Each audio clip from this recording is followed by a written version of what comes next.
अस्सलाम dear student, आज हमने 11th क्लास की जो केमिस्ट्री है इसका chapter number 9 acid base chemistry और इसका टॉपिक पीएच एंड पीओएच को यहाँ पे डिस्कस करेंगे। तो बच्चों, ये आपके इम्तिहानी नुक्ते नजर से ये क्वेश्चन कैसा होगा, या तो इसके अंदर से एमसीक्यूज आएगा या बच्चों यही क्वेश्चन आपके पास शॉर्ट क्वेश्चंस के तौर पर आएगा। शॉर्ट क्वेश्चंस के तौर पर कैसे आएगा कि what is pH, what is pOH, give relationship between pH and POH, prove that pH plus POH is equal to 14K, या what is KW, prove that pH plus POH is equal to PKW। ये मुख्तलिफ किस्म के इसके method होंगे जिससे आपसे ये क्वेश्चन पूछा जाएगा, या इसमें से कोई भी एमसीक्यूज भी आ सकता है।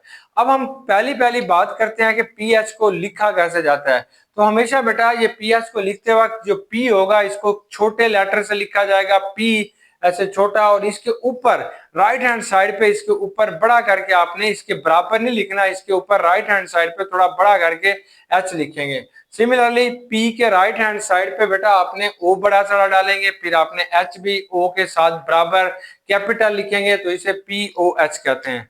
अब ये सवाल पैदा होता है कि पी एच और पी ओ एच की टर्मिनोलॉजी क्यों पेश की गई है। बेटा ये जो पीएच होता है ये किसी भी चीज के अंदर हाइड्रोजन आयन की कंसंट्रेशन को जाहिर करता है कि ये जो स्पीशीज है इसके अंदर कितने हाइड्रोजन आयन पाए जाते हैं। पी जो ओ एच जो होता है ये बेटा किसी भी स्पीशीज के अंदर हाइड्रोक्सिल आयन की कंसंट्रेशन को रिप्रेजेंट कर रहा होता है। अब बात यह है कि ये जो हाइड्रोजन आयन होते हैं ये किसी भी स्पीशीज के अंदर इनकी मिकदार बहुत कम होती है। फॉर एग्जाम्पल अगर आप पानी को देखते हैं, पानी का इस वक्त जो टेम्परेचर है 25 डिग्री सेंटीग्रेड है, तो पानी के अंदर जो हाइड्रोजन आयन की कंसंट्रेशन होगी वो 10⁻⁻7 है, 10⁻⁻7 है। अगर आप इसको लिखते हैं तो कैसे लिखेंगे, पॉइंट डाल के फिर इसके बेटा 6 जीरो डालेंगे, फिर जाके आप इसका 1 लिखेंगे। तो ये इतनी कम क्वांटिटी है कि इसको लिखने में, इसकी कैलकुलेशन करने में हमें बड़ी जो है जहमत का सामना करना पड़ेगा, बड़ी उलझन होगी, अच्छा नहीं लगेगा, क्या इतने सारे जीरो लगाए हुए हैं। अब इन्हीं इन्हीं चीजों को, इन्हीं मसाइल को समझते हुए 1909 में, यानी 1909 की बात है, ये एक बॉटनिस्ट थे, बॉटनिस्ट, ये डैनिश बॉटनिस्ट हैं जिनका नाम सॉरसन है। सॉरसन एक डैनिश बायोकेमिस्ट हैं, एक बॉटनिस्ट हैं जो कि बॉटनी का और केमिस्ट्री के रिलेशनशिप्स को स्टडी कर रहे थे। तो इन्होंने पहली दफा एक नई टर्मिनोलॉजी को इंट्रोड्यूस करवाया जिसे हम पीएच कहते हैं और पीओएच कहते हैं। ये 1909 के अंदर इस टर्मिनोलॉजी को यूज किया गया। क्यों यूज किया गया? क्योंकि हाइड्रोजन आयन की कंसंट्रेशन वेरी लो होती है। चलें इसे थोड़ा बड़ा करके दिखाएं ताकि आपको इसको समझने में, लिखने में आसानी हो जाए, इसलिए आप इसे जो है इस टर्मिनोलॉजी को यूज किया गया। अब क्वेश्चन आता है व्हाट इज पीएच। पीएच क्या होगा? तो इसको हम कहते हैं negative logarithm of hydrogen ion concentration is called pH. कि अगर आपने किसी भी जगह पे हाइड्रोजन आयन जो होता है इसकी नेगेटिव लॉगरिथम ले लेंगे तो उसे हम पीएच कहते हैं। तो वही आपने पी लिखेंगे छोटा, साथ बड़ा करके एच लिखेंगे, ये नेगेटिव लॉग लेंगे, ये बच्चों आपके पास क्या आ जाएगा, hydrogen ion concentration, that is known as a pH. तो इसे आपने पीएच कहते हैं। आमतौर पर ये जो टर्मिनोलॉजी पी होती है इसका लफ्जी मतलब होता है नेगेटिव लॉग। इसका मतलब जो आप लेंगे वो नेगेटिव लॉगरिथम लेंगे। जब पीओएच लेंगे तो इसका मतलब है negative logarithm of OH ion, जबकि जब आप पी के डब्ल्यू लेंगे तो इसका मतलब है नेगेटिव लॉगरिथम ऑफ के डब्ल्यू। जब आप इसे पी के ए लेंगे तो इसका मतलब होगा नेगेटिव लॉगरिथम ऑफ के ए। अब आपके पास ये पीएच बन जाएगा जो negative logarithm of hydrogen ion बनेगा। फॉर एग्जांपल बेटा अगर आपके पास किसी भी जगह पे हाइड्रोजन आयन की कंसंट्रेशन जो है वो 10⁻⁻8 है, या वो ऐसे है 0.0000 लिखते हैं, ये 7 जीरो डाल के फिर एक लिखेंगे। जब आप इसे राउंड ऑफ करके या इसको पावर के लिहाज से लिखेंगे तो 10⁻⁸ बनेगी ये वाली फॉर्म। अब ये इसको ऐसे लिखना थोड़ा दिक्कत है, डिफिकल्ट है, मुश्किल है, अच्छा नहीं लगता। ऐसे लिखना थोड़ा आसान है, लेकिन जब आप इसकी पीएच ले लेंगे, इसी चीज का आपने नेगेटिव लॉग ले लेंगे, नेगेटिव लॉग लेंगे 10⁻⁸, तो क्या बनेगा, ये आपके पास बनेगा पीएच बराबर है नेगेटिव, ये नेगेटिव 8, ये जो पावर है ये सामने आ जाएगी, ये बच्चों log 10 ले लेंगे, ये नेगेटिव नेगेटिव प्लस हो जाएगा, ये 8 हो जाएगा, log 10 जो होता है वो 1 के बराबर है, तो इसका जवाब 8 आ जाएगा, 8 आएगा, जो एक बड़ी रकम ज़ाहिर हो रही है, इसलिए हम इसका क्या करते हैं, नेगेटिव लॉगरिथम लेते हैं ताकि ये रकम छोटी, बहुत छोटी रकम को बड़ा करके दिखाया जाए, क्योंकि आमतौर पर हाइड्रोजन आयन की कंसंट्रेशन ही बहुत कम होती है, जिन चीजों के अंदर उनको थोड़ा बड़ा करके दिखाया जाता है। अब लॉगरिथम, अब दूसरी इसकी डेफिनेशन आती है simple, logarithm of reciprocal of hydrogen ion is called, अगर हाइड्रोजन आयन की कंसंट्रेशन का जो नेगेटिव लॉग ले रहे होते हैं, hydrogen ion concentration, hydrogen ion concentration का बेटा जो नेगेटिव लॉग लेंगे रेसिप्रोकल का, that is also known as a pH. तो इसको कैसे लिखेंगे, तो आप लिखेंगे पीएच बराबर है, लॉग ले लेंगे, रेसिप्रोकल से मुराद है 1 over hydrogen ion concentration, that is called pH. तो इसको बच्चों आपने पीएच कहते हैं। अब पीएच का हमें फायदा क्या होता है, तो आमतौर पर ऐसी चीजें हैं ये जो पीएच होती है ये हमें एसिडिक स्ट्रेंथ बता रही होती है कि ये एसिड स्ट्रांग है या वीक है। अगर पीएच बहुत कम होगी तो एसिड वीक होगा, अगर पीएच बहुत ज्यादा होगी किसी चीज की, मतलब 7 के करीब है तो न्यूट्रल होगी, अगर पीओएच किसकी बहुत ज्यादा है तो वो बच्चों बेसिक होगा। आगे चल के हम इसे देखते हैं। अब हम देखते हैं व्हाट इज पीओएच, पीओएच क्या होगा, तो वही डेफिनेशन आप दोबारा करेंगे, द नेगेटिव लॉगरिथम ऑफ, तो आप कहेंगे कि ये भी बेटा हमारे पास नेगेटिव लॉगरिथम होगा, negative logarithm of hydrogen ion concentration, कि अगर हाइड्रोजन आयन कंसंट्रेशन का आपने नेगेटिव लॉगरिथम ले लेंगे तो इस कॉल्ड पीओएच, तो आप इसे पीओएच कहेंगे। लिखेंगे कैसे, ये पी लिखेंगे, इसके ऊपर बड़ा ओ, फिर साथ ओएच लिखेंगे, यहाँ पे नेगेटिव लॉग लिखेंगे, फिर बच्चों ये OH लिखेंगे, इसके ऊपर नेगेटिव चार्ज डालेंगे और ब्रैकेट के अंदर बंद कर देंगे, तो इसे आपने POH का नाम देते हैं। अब इसकी दूसरी डेफिनेशन भी आती है, simply the logarithm of, the logarithm, कि आपने इसका लॉगरिथम लेंगे, the logarithm of reciprocal of, reciprocal of, इसका रेसिप्रोकल लेंगे of OH ion, hydroxyl ion concentration, hydroxyl ion concentration का जो आपने नेगेटिव लॉगरिथम लेते हैं, रेसिप्रोकल लॉगरिथम ले रहे हैं, तो is known as a pOH. तो इसको भी बेटा इस कॉल्ड पीओएच। पीओएच कैसे लिखेंगे, तो पीओएच बराबर होगा, यहाँ पे आपने लॉग लिख लेना है 1 ओवर OH आयन, तो इसे 1 ओवर OH आयन लिखेंगे, तो that is also known as a pOH. अभी हमने पढ़ा कि पी का लफ्जी मतलब होता है कि ये हमारे पास किसी भी चीज का नेगेटिव लॉग होगा, तो ये इसकी सिर्फ सिंपल डेफिनेशंस हैं जो आएंगी, तो आपने इसे अच्छे तरीके से लिख लेनी है। अब बेटा हमने ये बात बतानी है कि what is relationship between pH and pOH, कि पीएच और पीओएच की रिलेशनशिप्स क्या होती है। आमतौर पर बेटा ये हमारे पास एक वाटर है, पानी है, तो पानी जो होगा अगर आप इसे 25 डिग्री सेंटीग्रेड पर डिसोसिएट करते हैं, it can be break up into H ion and OH ion. तो 25 डिग्री सेंटीग्रेड पर इसका जो टेम्परेचर है बेटा 25 डिग्री सेंटीग्रेड है, इधर जो इसकी KW की वैल्यू आ रही है वो आपके पास 14 आ रही है, ये 14 आएगी KW की वैल्यू बेटा। अब आपने इसको, सॉरी बेटा, KW की वैल्यू जो होती है 25 डिग्री सेंटीग्रेड पर 10 पावर -14 आएगी। अब बेटा आपने इसकी लेनी है कि क्योंकि 25 डिग्री सेंटीग्रेड पर वाटर इज ए न्यूट्रल, पानी न्यूट्रल है, और इसकी जो हाइड्रोजन आयन की कंसंट्रेशन कितनी होगी, तो आप बताओगे that is equal to 10 power moles per litre, ये हाइड्रोजन आयन की बेटा कंसंट्रेशन होगी। सेम आपने OH आयन की कंसंट्रेशन देखनी है, तो OH आयन की कंसंट्रेशन कितनी होगी, 10 पावर -7 मोल्स पर लीटर, ये भी बेटा 10 की ताकत -7 मोल्स पर लीटर आएगी। अब इसमें अगर आपने डिसोसिएशन कांस्टेंट ऑफ वाटर लिख रहे हैं तो वो किसके बराबर आप लिखोगे, तो आपने लिखना है KW, KW is equal to H ion, H ion लिखेंगे एंड बेटा OH आयन, के OH आयन लिखेंगे।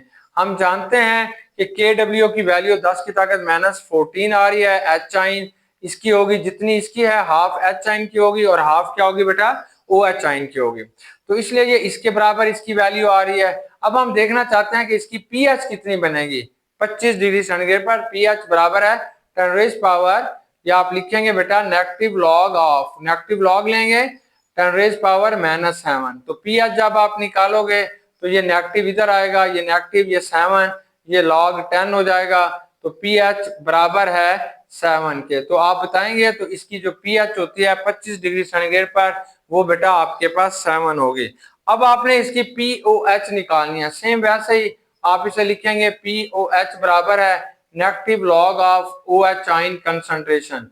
तो 25 डिग्री सेंटीग्रेड पर जो इसकी कंसंट्रेशन आ रही थी हमारे पास 10⁻⁻7 है, that is equal to -7 log 10 के, और दैट इक्वल टू 7। तो POH की जो वैल्यू होगी वो आपके पास 7 होगी। तो इसका मतलब ये हुआ कि आपके पास जो KW होगी that is equal to pH के बराबर होगी, और बेटा प्लस पीओएच के बराबर होगी। और आप फिर लिख सकते हैं KW बराबर है पीएच के, पीएच आएगी जमा पीओएच के बराबर आएगी। ठीक है, ये KW की रिलेशनशिप भी पूछ सकता है कि prove that KW is equal to pH plus pOH, इसको आप लिखेंगे। या बेटा आपने इसकी ना वैल्यूज भी बता सकते हैं। तो वैल्यूज क्या है, ये 10 की ताकत -14 आएगी, बराबर है पीएच के जमा पीओएच के। या बच्चों आपने ये ऐसे भी पूछ सकते हैं कि प्रूव दैट पीएच जमा पीओएच इज इक्वल टू 14 के। तो ये 14 के बराबर भी आएगी। कैसे आएगी, अभी हम KW का नेगेटिव लॉग ले लेते हैं तो ये इसके बराबर आ जाए। तो ये हमारे पास मुख्तलिफ फॉर्म के अंदर आपने इसको निकालना है या यूज करेंगे। अब बच्चों हमारे पास ना PKW क्या होता है। अभी आपने देखा कि KW जो होता है ये डिसोसिएशन कांस्टेंट ऑफ वाटर है। KW is known as a dissociation constant of water.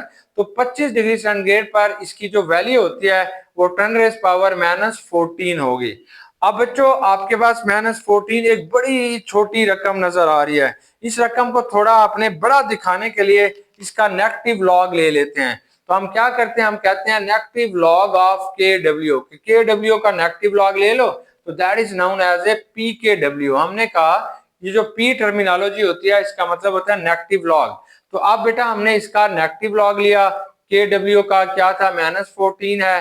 तो जब इधर ये आएगा तो ये -14 log 10 हो जाएगा, और इसके बाद PKW का जो आंसर आपके पास आएगा वो 14 आएगा। यानी 25 डिग्री सेंटीग्रेड पर PKW जो होगी दैट इज इक्वल टू 14 के। तो आपने इसे देख लिया कि KW की जो वैल्यू थी that is equal to H ion के, और बेटा आपके पास ये क्या था OH आइन। अब आप कहते हैं taking negative log on both side, तो that become PKW, that become PH plus that become POH। इसकी वैल्यूज लिखो, ये 14 आएगी, ये बेटा 7 है, ये भी 7 है। तो आपको ये भी कह सकते हैं प्रूव दैट PH जमा POH इज इक्वल टू 14 के। अब कुछ फैक्टर्स आ रहे हैं जिसको हम देखते हैं। अगर बेटा आपने टेम्परेचर को इंक्रीज किया, मतलब ये जो टेम्परेचर है अगर आप इस टेम्परेचर को बढ़ाएंगे तो KW की जो वैल्यू होती है वो भी बढ़ती है, लेकिन बच्चों PKW की वैल्यू जो होगी वो कम होना शुरू हो जाएगी। यानी टेम्परेचर बढ़ाने से KW की वैल्यू जो होती है वो बढ़ती है, लेकिन बेटा PKW की जो वैल्यू होती है वो टेम्परेचर बढ़ाने से कम हो जाएगी। जब आपके पास टेम्परेचर बेटा 25 डिग्री सेंटीग्रेड होगा तो PKW की जो वैल्यू होती है दैट इज इक्वल टू 14 के। अगर आप इसका टेम्परेचर बढ़ाएंगे, टेम्परेचर इंक्रीज करते जाएंगे, मतलब 100 डिग्री सेंटीग्रेड इसका टेम्परेचर कर देंगे, तब आपके पास PKW की वैल्यू जो होती है वो 14 से कम हो जाएगी, 14 से बेटा कम हो जाएगी। चले इसी चीज को हम यहाँ पे भी डिस्कस करते हैं।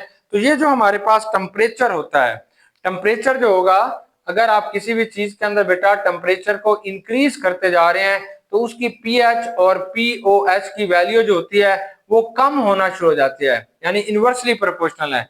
यूं समझे कि अगर आपके पास हॉट वाटर है, गर्म पानी होगा, हॉट वाटर है तो इसकी पीएच कम होती है, लो पीएच होती है। अगर आपके पास बच्चों कोल्ड वाटर है, ठंडा पानी है, तो इसकी जो पीएच होती है वो ज्यादा होती है, हाई पीएच होती है। हाई पीएच होती है या इसकी पीएच आप समझेंगे कि ज्यादा होगी, हाई होगी। अगर टेम्परेचर ज्यादा है तो पीएच कम होगी, अगर टेम्परेचर कम है तो पीएच ज्यादा होगी। अब पीएच स्केल क्या होता है, आमतौर पर हमारे पास जितनी भी सब्सटेंसेस हैं उनकी एक खास किस्म की पीएच एक रेंज के अंदर फिक्स की गई है। पीएच स्केल जो होती है मोस्टली बेटा हमारे पास 0 से लेके 14 तक होती है। मतलब जो पीएच स्केल को अमूमी तौर पर हम मान रहे होते हैं 25 डिग्री सेंटीग्रेड के ऊपर ये 0 से लेके 14 तक होगा। लेकिन बाज सोल्यूशन ऐसे होते हैं जिनकी पीएच 0 से कम भी होती है और बाज ऐसे होंगे जिनकी जिनकी पीएच बेटा 14 से ज्यादा भी होगी। अब आपने एक बात को याद रखना है, अगर पीएच किसी चीज की लो होगी, जितनी लो किसी चीज की पीएच होगी वो उतना स्ट्रॉन्ग एसिड होगा, वो ज्यादा स्ट्रॉन्ग एसिडिक प्रॉपर्टी शो करेगा। जितनी पीएच बढ़ती जाएगी वो न्यूट्रल के करीब होता जाएगा। अगर पीएच बच्चों नेगेटिव के अंदर आ रही है तो वो मोर एसिडिक होगा। अब आपने देखना है कि इसी तरीके से पीओएच, अगर किसी चीज की पीओएच जितनी हाई होगी, बहुत ज्यादा होगी, वो उतना स्ट्रॉन्ग बेस होगा। अगर पीएच थोड़ी कम होती जाएगी तो उसकी जो हमारे पास बेसिसिटी है वो भी बच्चों क्या होती जाएगी, कम होती चली जाएगी। बाज़ औक़ात ये एमसीक्यूज भी आता है, अगर हमारे पास एक एक्सोथर्मिक रिएक्शन हो रहा है तो बताओ उसके अंदर जो सिस्टम है, जो सब्सटेंस है, एक्सोथर्मिक प्रोसेस हो रहा है, उसके अंदर जो भी बेटा चीज है, मतलब यहाँ पे पानी लिया हुआ है और इसका एक एक्सोथर्मिक प्रोसेस शुरू हो गया, इसका टेम्परेचर इसे ठंडा कर रहे हैं तो इसकी जो हीट है वो बाहर निकल रही है, तो क्या होगा, तो आप कहेंगे जैसे जैसे इसकी हीट बाहर निकल रही है, क्योंकि इसका टेम्परेचर कम हो रहा है इसलिए इसकी पीएच जो होती है वो बढ़ती जा रही है। इसकी पीएच क्या होगी बच्चों, बढ़ती जा रही है जैसे जैसे टेम्परेचर कम हो रहा है। अगर हमारे पास कोई भी एंडोथर्मिक रिएक्शन है, मतलब पानी को अब आप गर्म करना शुरू कर देते हैं, जब आप इसको गर्म कर रहे हैं तो इसमें आयोनाइजेशन भी बढ़ती जा रही है। आयोनाइजेशन का मतलब है पानी का H आयन और OH आयन में टूट जाना, वो भी इंक्रीज होता जा रहा है। जब ये बढ़ता जा रहा है तो पीएच इसकी जो होगी वो बच्चों डिक्रीज होना शुरू हो जाएगी। मतलब टेम्परेचर बढ़ने से जो पीएच होती है वो कम होती है और टेम्परेचर कम करने से पीएच क्या होगी बच्चों, बढ़ेगी। अब हमारे पास जितनी भी सब्सटेंसेस होती हैं इनकी खास किस्म की बच्चों आपने पीएच ली हुई है। अब हमने एक स्केल बना लिया है, इस चीज को हम पीएच स्केल कहते हैं और पीएच स्केल जो है वो अमूमी 0 से लेके बच्चों 14 तक होता है। अगर किसी चीज के अंदर हाइड्रोजन आयन की कंसंट्रेशन बच्चों 7 होगी तो आप उसे कहते हैं, या इस ऐसे समझिए जिसकी पीएच बच्चों 7 होगी वो सब्सटेंस को हम न्यूट्रल मानते हैं। और जिसकी पीएच बेटा लेस देन 7 होगी, लेस देन 7 7 से कम हो जाती है, उस सब्सटेंस को हम कहते हैं ये एसिडिक है। अगर किसी भी सब्सटेंस की पीएच मोर देन 7 हो जाएगी तो हम उसे कहते हैं कि ये क्या होगी बच्चों, बेसिक है, वो हमारे पास बेसिक सब्सटेंस काउंट होती है। अब हम देखते हैं किसी भी चीज की पीएच कितनी होगी, तो यहाँ पे बेटा आपने हाइड्रोजन आयन कंसंट्रेशन लेते हैं, नीचे पीएच, यहाँ पे जो हाइड्रोजन आयन कंसंट्रेशन लिया 10 की ताकत 0, यहाँ पे आपने लिया 10 की ताकत -1, आगे आपने 10⁻², 10⁻³ 10⁻⁻4 और 10⁻⁻5 10⁻⁻6 और यहाँ पे 10⁻⁻7, फिर बेटा 10⁻⁻8 10⁻⁻9, फिर ये 10 आएगा, फिर ये 10⁻⁻11 है, फिर ये -12 है, -13 है और यहाँ पे -14 है। ये जो चीजें आप ले रहे हैं ये बेटा हाइड्रोजन आयन कंसंट्रेशन है या हाइड्रोनियम आयन कंसंट्रेशन है। इसके नीचे जो आपने लेनी है वो बच्चों आपने पीएच लेनी है। जब इसकी 0 है तो यहाँ पे 0 आएगी, -1 है तो 1 आएगी, यहाँ पे -2 है 2 आएगी, इसका नेगेटिव लॉग लेंगे 3 होगी, ये 4 होगी, ये 5 है, ये 6 है, यहाँ पे पीएच हमारे पास क्या आएगी 7 है, ये न्यूट्रल होगी, फिर ये 8 है, फिर ये 9 है, 10 है, ये 11 है, ये 12 है, ये 13 है और ये बच्चों 14 है। नीचे जो इसके आपने लिखा हुआ है ये पीएच आपको स्केल बता रहा है, यानी एक ऐसी चीज है जिसके ऊपर आपने मुख्तलिफ सब्सटेंसेस की पीएच लिखी हुई है, that is known as a pH scale. ऊपर हाइड्रोजन आयन कंसंट्रेशन है, नीचे आपने पीएच लिया है, ये 14 तक हमने बनाया हुआ है। फॉर एग्जाम्पल इसका टेम्परेचर आपके पास 25 डिग्री सेंटीग्रेड है। अगर किसी चीज की पीएच बच्चों 7 से कम है, यानी ये 7 से जितनी भी कम होती जा रही है आप इसे कहते हैं ये एसिडिक है, एसिडिक, एसिडिक प्रॉपर्टी शो करेगी। और 7 पे आप उसे कहते हैं ये न्यूट्रल है और 7 से ज्यादा बच्चों जो हमारे पास आ जाएगी उसे आपने बेसिक कहते हैं।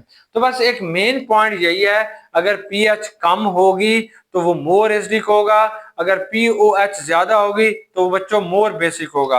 यहाँ से आपके पास ना एमसीक्यूज आएगा, आपके फाइनल एग्जाम के अंदर ये मुख्तलिफ सब्सटेंसेस लिखी गई हैं और इनकी पीएच पूछी गई है, तो ये आपने एमसीक्यूज हाईलाइटर के जरिए इसके ऊपर निशान लगा लेना है, ये आपके पास मुख्तलिफ सब्सटेंसेस की पीएच के बारे में क्वेश्चन होगा।